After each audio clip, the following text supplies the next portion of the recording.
안녕하세요. 좋은 버나데요. 자, 여러분들 지금 어제 은 가격이 급등을 했죠. 그래서 제가 좀 바빠서 바로 영상을 못 찍어 드렸는데요. 근데 뭐 이런 얘기가 돌더라고요. 뭐 "은 광산이 마비됐다. 그래서 뭐 은값이 폭등을 했다." "아니다. 뭐 여러 가지 이유가 있다." 이런 얘기가 있는데요. 제가 생각했을 때에는 이 은 가격이 상승하는 이유는 첫 번째는 이 달러 약세입니다. 그러니까 기축 통화가 제가 큰 흐름으로 매번 봐 드리잖아요. 이 기축 통화의 이 패권 구도가 점점 변화가 되면서 금과 은이 이제는 구조적으로 뜰 수밖에 없고, 이거는 뭐 거의 제가 생각했을 땐 팩트고, 그다음에 이제는 은은 산업재로 쓰이잖아요. 그래서 이런 광산의 생산과 그다음에 유통, 뭐 여러 가지 이런 게 이 병목 현상이 벌어지면 급등할 수 있는 가능성이 무궁무진하거든요. 그래서 그런 것 때문에 이 금보다 은이 갑자기 급등했다가 갑자기 급락했다가 그럴 가능성이 크거든요. 그래서 그런 이유 이렇게 제가 조사했으니까 한번 쭉 여러분들에게 얘기해 드리고요. 그다음에 지금 보면은 이 은 차트를 가져왔는데요. 키코 뉴스에서 제가 가져왔습니다. 그래서 은 가격이 이제는 진짜 장기적으로 상승 돌파할 구간이 나와 있다. 이 지금 여기 저항, 은 봐주시는 이 유튜버 분들이나 아니면은 뭐 해외 인플루언서 분들도 다 이런 차트 이렇게 긋더라고요. 근데 여기 돌파를 했으니까 더 올라갈 수 있다. 그래서 뭐 90달러 뭐 이상으로 올라가고, 그다음에 100달러를 돌파하면은요 어디까지 올라갈지 모르겠다. 뭐 이런 얘기까지 나오고 있는데요. 저는 뭐 이렇게 단기적으로 이렇게 봐주시는 분들의 이런 차트나 이런 것도 저도 참고를 하는데요. 그냥 롱텀으로 봤을 때는 은은 꾸준히 올라갈 것이다. 저는 그렇게 보고 있습니다. 그래서 은의 펀드멘탈의 배경이 은에 유리하게 변하고 있습니다. 그래서 전쟁이 교착 상태에 이르렀고 대부분 긴장 고조 위험이 우리 뒤로 사라졌습니다. 그리고 중국이 지금 중국 경제가 1분기에만 5% 성장을 가속화했으며, 이는 1년 반 만에 이 지금 가장 강력한 속도이다. 이게 중요한 거는 쿠퍼, 그러니까 구리의 이 지금 가격도 올리는 거거든요. 이게 지금 구리가 이 산업용 전선에 많이 쓰이잖아요. 우리가 보통 얘기하는 전기선에 구리가 들어가잖아요. 구리가 싸기 때문에. 그러니까 지금 중국의 경제가 5%나 살아날 정도면 당연히 구리가 아니라 당연히 전기나 이런 수요도 엄청나게 증가하겠죠. 그러면 구리선도 많이 팔릴 수밖에 없겠죠. 그러면 구리 가격은 오르면은 산업 전체적으로 구리 가격도 오르고 은 가격도 오를 수밖에 없고요. 은 생산량도 당연히 올라갈 수밖에 없습니다. 그런데 구리 가격이 오르니까 은도 이제는 당연히 가격이 오를 수밖에 없겠죠. 그래서 이런 여러 가지 이런 여파 때문에, 그리고 은 수요도 당연히 이런 경제가 살아나면은, 중국 경제가 살아나면 높아질 수가 있겠죠. 그러면 은 가격도 당연히 올라갈 수밖에 없다. 이렇게 저는 보고 있고요. 그래서 구리도 어떻게 투자해야 되나 이렇게 물어보시는 분들이 있는데요. 국내에 이 구리 ETF가 하나 상장되어 있습니다. 이 타이거에서 구리 실물이라고 있거든요. 그거 ETF 제가 리뷰 한번 해드릴까 하거든요. 구리에 관련해서도. 근데 원자재는 제가 그렇게 막 크게 생각하고 있지는 않습니다. 저는 금과 은을 주로 이렇게 통화의 개념과 그다음에 세계 이런 거시경제가 바뀌면서 주목을 받을 수밖에 없는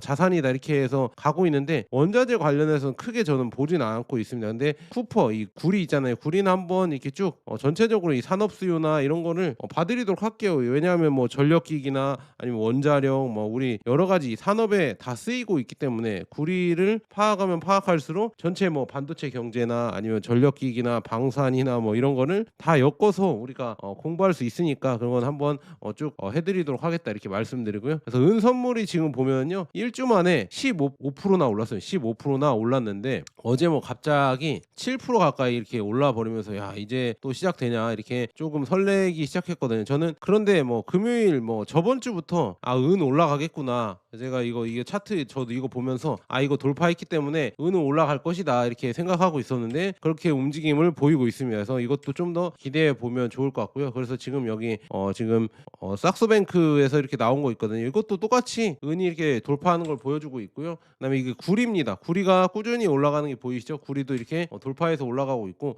구리 선물 지금 이거 차트도 가져왔는데 지금 보시면 꾸준히 구리는 뭐 지금 은이나 금은 조정을 받고 좀 내려왔다가 이렇게 가고 있는데, 구리는 그냥 꾸준히 지금 가고 있어요. 우상향하고 있어요. 그래서 이 흐름을 봤을 때 이것도 대세 상승하겠구나. 이 원자재의 이 뭐라고 하죠? 슈퍼 사이클이 올 수도 있겠구나. 그 주제를 갖고도 제가 한번 영상을 만들어 볼까. 진짜 영상 엄청나게 만들 거 많거든요. 야 이거 진짜 멤버십을 해야 되냐 지금 이렇게 고민도 되네요. 이거 이렇게 되면 너무 저 하다 보면 너무 힘들거든요. 그래서 조금 동기부여가 있어야 되는데 야 이거는 멤버십 뭐 이런 걸로 할까 고민 중이긴 하네요. 근데 중요한 거는 이 구리도 꾸준히 상승을 하고 있다. 와 이것도 참 대단하다 이렇게 볼 수가 있습니다. 그래서 댓글 남겨주셨는데요. 중국 황산 수출 금지가 은 가격 폭등에 이 큰 영향이 있다고 하던데 어떻게 생각하시나요? 저한테 물어보셨어요. 그래서 그것도 제가 예전에 영상에 많이 말씀을 드렸는데 또 한번 정리를 해봤습니다. 그래서 그거 한번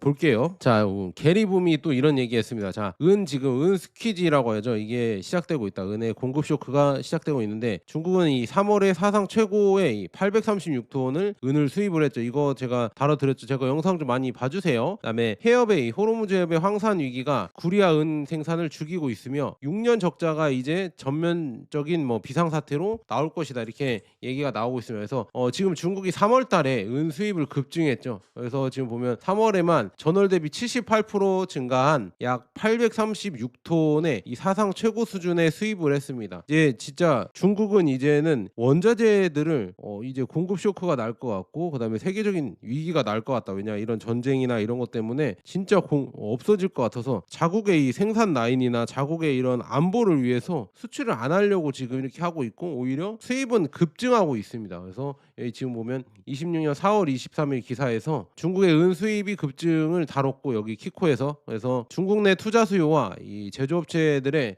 실물 확보 움직임을 배경으로 설명했다. 그래서 의미는 뭐냐? 이 중국이 단순히 투자용으로 은을 사는 것이 아니라 태양광, 전기차, 전자, AI 인프라용 산업금속으로 은을 선제 확보하고 있다는 해석이다. 이거죠. 이 안보 때문에 안보와 산업보호 이것 때문에 결국에는 자국 산업 보호를 하기 위해서 모으고 있습니다. 그래서 이렇게 지금 이제는 글로벌 이런 원자재 확보 전쟁이 아마도 이제 곧 벌어질 것이다 이렇게 보고 있고 그걸 발빠르게 지금 중국은 대응을 하는 지금 상황인 것 같고요. 네, 은 시장은 지금 이미 6년 연속 공급 부족이죠. 그래서 실버 인스티튜트가 이 26년 은 시장이 6년 연속 공급 부족을 기록할 것이라고 전망했습니다. 그래서 26년 전체 은 공급은 10.5억 온스 수준이고요. 광산 생산은 8.2억 온스 수준으로 예상되지만 수요를 모두 충족하기에는 이게 부족하다고 합니다. 그래서 지상 재고 방출에 계속 의존해야 한다고 설명합니다. 다만 수치에는 이런 게 있습니다. 여러분 잘 보세요. 여기 한번 읽어볼게요. 자료마다 차이가 있다. 근데 2월 전망은 지금 보면 26년 부족분에 이렇게 67모즈 이렇게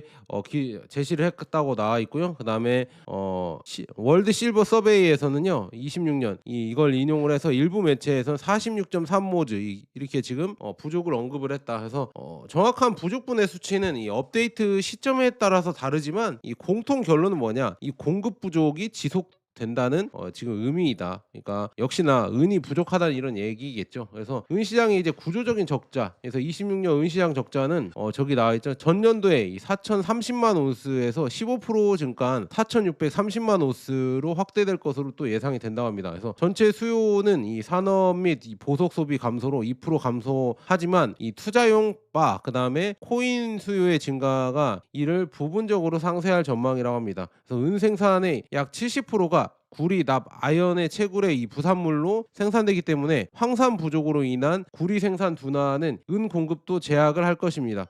그래서 지금 은 생산의 이 약 70%가 구리, 납, 아연의 채굴의 이 부산물로 생산되기 때문에 이 황산 부족으로 인한 구리의 이 생산이 제약이 된다고 했었죠. 그래서 지금 런던 금시장의 은 재고량은 1억 3,500만 온스 이 하루 평균 거래량의 절반 수준에 불과하다고 합니다. 야 이거 참 은이 많이 부족하다 이렇게 볼 수가 있고요.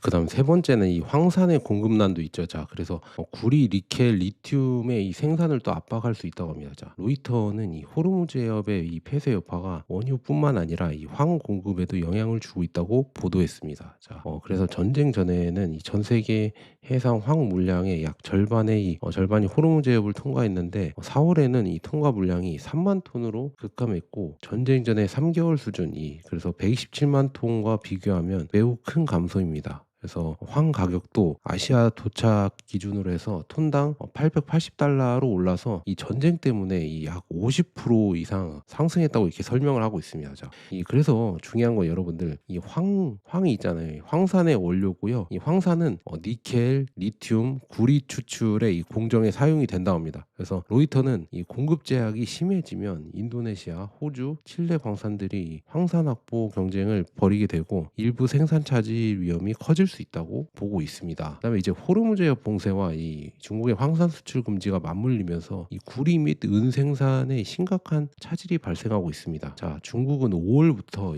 지금 사실상 이 황산 수출 생산을 중단했죠. 그래서 왜냐 중국 자체도 부족하니까 이렇게 중단을 했고요. 자, 그리고 구리와 비료 생산에 이 필수적인 원료가 되고 있습니다. 자, 황산은 전 세계의 이 구리량의 약 17%를 차지하는 용매 추출 및 전기 정년 공정에 필수적입니다. 그래서 칠레는 연간 중국으로부터 이 100만 톤 이상의 황산 수입을 하고 있습니다. 그래서 구리 생산량의 약 20%가 황산 집약적 공정에 의존을 한다고 하거든요. 그래서 골드만삭스는 이 황산 부족이 전 세계 구리 생산에 약 17%의 영향을 미칠 수 있으며 중국의 수출 금지로 이 칠레의 20만 톤, 그다음에 콩고 공화국의 12만 5천 톤의 이 구리 생산 감소가 예상된다고 경고했습니다.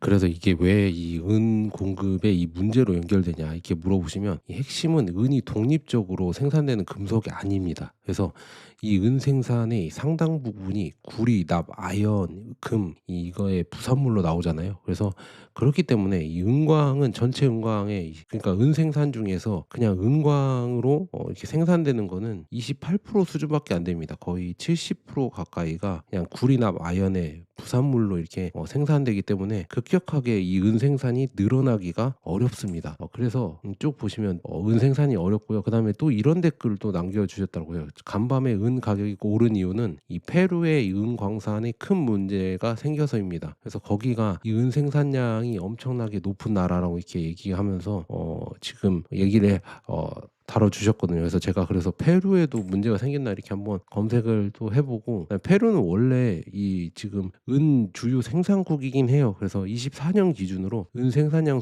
순위는 멕시코가 1위, 그다음에 중국이 2위, 페루가 3위인데요. 이 생산량은 뭐 3,100톤으로 꽤 높은 비중을 차지를 하는데요. 중요한 건 이 매장량이요 1위입니다. 자, USGS 자료 기준으로 해서 페루의 이 은 매장량은 약 14만 톤으로 표에 나온 이 국가 중에 가장 크다고 합니다. 그래서 지금 페루가 은 생산을 엄청나게 은 생산량이 엄청나게 높은 나라는 말은 방향성은 맞지만 생산량은 1위가 아니고 3위 정도고 매장량이 1위다 이렇게 볼 수 있고요. 그다음에 은 생산은 이 구리 광산의 부산물로 나오는 건 아까 말씀드렸고, 그래서 지금 페루의 광산 쪽에 이 리스크가 실제로 발생하고 있습니다. 서로 여기가 돈이 되다 보니까 여기가 뭐 다른 산업으로 엄청나게 벌지 못하잖아요. 페루나 멕시코나 이런 데가 잘 사는 국가가 아니기 때문에 이런 자원 민족주의가 커지면서 그다음에 이 자원을 이렇게 둘러싸고 이 환경 오염이나 사회 갈등이나 폭력 사태나 그다음에 이제 불법 채굴 이런 단속도 하고 서로 이권이 많습니다. 근데 요즘 이제 은이 좀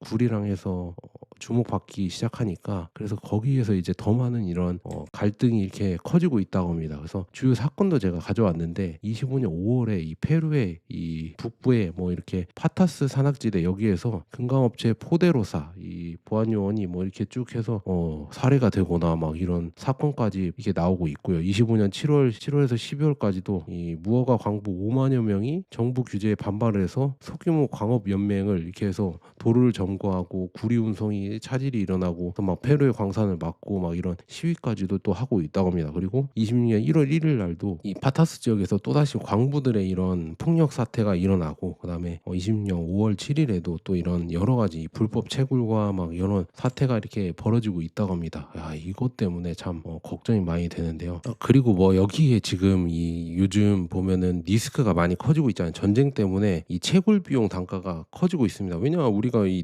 채굴을 하려고 하면 그것도 운송을 하고 하면 당연히 기름이 들어갈 거 아니에요. 기름이랑 여러 가지 이런 자원들이 들어갈 것이고 그다음에 중국에서 이 황산 수출도 규제를 하니까 결국에 이런 여러 가지 이 페루에서도 생산이 조금 차질이 많이 생기고 있습니다. 그러니까 또 이제 구리랑 은 가격이 올라갈 수밖에 없고요. 그래서 은 공급에 이 미치는 영향이 페루가 은 생산이 뭐 3위나 2위 이 정도 된다고 하니까 이것도 꽤 큰 거거든요. 그래서 그런 것 때문에 지금 많이 이렇게 영향을 줄 수도 있겠구나 이거를 볼 수가 있습니다. 근데 아직은 뭐 이게 확실하게 막 엄청난 영향을 준다 이거는 알 수는 없는 거고, 근데 이런 영향을 당연히 받을 수밖에 없겠죠. 자, 20년 은 공급 부족분은 2억에서 3억 온스에 달할 것이라고 얘기하면서 지금 보면 은 가격이 93달러를 돌파 후 추가 상승 시나리오가 회자되고 있다고 합니다. 그리고 또 이거에 중요하다고 하는데, 이번에 또 나왔는데 이 프리포트랑 이 그라스버그 이 재가동이 28년 초까지 연기됐다. 이게 어디냐면요, 인도네시아에 있는 이 세계 최대 구리 광산 중 하나라고 합니다. 그래서 28년 초까지 완전 생산에 도달하지 못할 전망이라고 이렇게 했습니다. 이게 계획보다 1년 늦어졌다고 하거든요. 그래서 이게 은에 미치는 영향은 뭐 여러 가지가 있는데요. 그라스버그의 생산량은 연간 600만 온스의 은이 있고요. 전 세계 구리 생산의 3%를 차지한다고 합니다. 그리고 세계 은의 이 70에서 80%가 구리나 아연의 부산물로 나오잖아요. 그래서 1차 은 광산이 아니다. 그래서 호르무즈의 교란 때문에 이 촉발된 이 지속적인 황산 부족과 결합된 이런 공급 상황이 더욱 악화할 전망이다. 6년 연속 지금 계속 은이 부족하고 있잖아요. 그래서 프리포트는 인도네시아에 이렇게 있는 광산인데요. 전 세계 구리 공급망을 마비시키는 치명적인 사고도 발생을 했었거든요. 그래서 이게 뭐냐면 진흙탕에 이렇게 조금 작업자들이 빠지면서 사망자가 뭐 7명이 발생을 하고, 그다음에 채굴이 중단됐었다고 합니다. 그래서 이것 때문에 다시 또 채굴을 재개하려고 하니까 이게 또 이렇게 복구 작업이나 이런 걸 해야겠죠. 그런데 그게 빠르게 추진이 안 되다 보니까 이게 뭐 원래는 27년 말까지 100%로 확대할 계획이었었는데 지금 이게 미뤄지면서 28년까지도 또 미뤄질 수도 있겠구나. 그래서 보면 26년 하반기 65%, 그다음에 27년 중반까지 80, 그다음에 27년 말까지 거의 완전 생산 능력을 목표로 하고 있다. 초기에 이렇게 생산을 하고 있었는데 이게 지금 가다 보니까 잘 안 되면서 이 현재 생산율이 약 40%에서 50%에 이르렀다고 밝혔습니다. 그래서 회사는 28년 초까지 완전 가동 복귀를 목표로 하고 있다고 했습니다. 근데 이게 결국에 미뤄지면서 가격에 당연히 영향을 주겠죠. 최대 광산이기 때문에 결국에 구리 광산이 이렇게 차질이 있으면 있을수록 은 생산도 당연히 안 좋아지겠고요. 그 이유는 뭐냐, 이 아람코 CEO도 얘기했잖아요. 폭탄 발언했는데 에너지 시장이 지금 27년까지 정상화되지 않을 수도 있다. 그래서 우리는 이미 10억 배럴의 이 석유를 잃었다. 그래서 호르무즈 해협이 계속 교란되고 있죠. 그래서 2차 영향으로 글로벌 석유 공급이 심화되면서 매주 1억 배럴의 이 손실이 발생한다. 그리고 3차 영향은 뭐냐, 에너지 가격이 수년간 높게 유지가 될 수 있다. 그래서 더 높은 인플레이션, 그다음에 소비자와 이제 기업이 압박되면서 이 4차는 공급망 혼란과 신규 생산 투자 지연, 그다음에 장기적인 지정학적 재편이 일어날 수 있다. 그래서 이런 에너지 위기가 발생할 수 있다, 이렇게 얘기가 나오고 있거든요. 여기 나와 있는데 이 나시르 CEO는 이 과거에 하루 평균 70척에 달하던 호르무즈 통과 선박수가 최근에 2척에서 5척 수준으로 급감했다. 이 해협 봉쇄가 이대로 지속되면 매주 약 1억 배럴에 달하는 석유 공급량을 잃게 될 것이라고 분석했다. 그리고 그는 설령 오늘 당장 호르무즈 해협이 개방된다고 하더라도 이 시장이 다시 균형을 잡는데 수개월이 걸릴 것이라고 하면서, 만약 봉쇄가 몇 주 더 이어진다고 하면 27년까지 정상화가 어려워질 수도 있다고 이렇게 얘기했습니다. 이것 때문에 결국에는 이 공급난이 발생을 하면서 이 은 가격도 많은 영향을 미치고 다른 뭐 원자재도 올라갈 것 같다, 이렇게 저는 보고 있습니다. 그래서 여러분들도 이렇게 지금 보시면 지금 오늘은 또 코스피도 또 하락을 하고 코스닥도 하락을 했는데요. 그래서 전체적으로 지금 주식도 좀 조정을 받을 것 같고, 은 지금 뭐 이렇게 뭐 폭등한 건 어떻게 된 거냐, 뭐 이런 사건이 있지만 전체적으로 은은 장기적으로 올라갈 수밖에 없다고 저는 보고 있거든요. 그래서 이런 단기적인 이런 뉴스도 있으면 제가 이렇게 풀어드릴 테니까 여러분들 좋아요랑 구독 한 번씩 부탁드립니다. 감사합니다.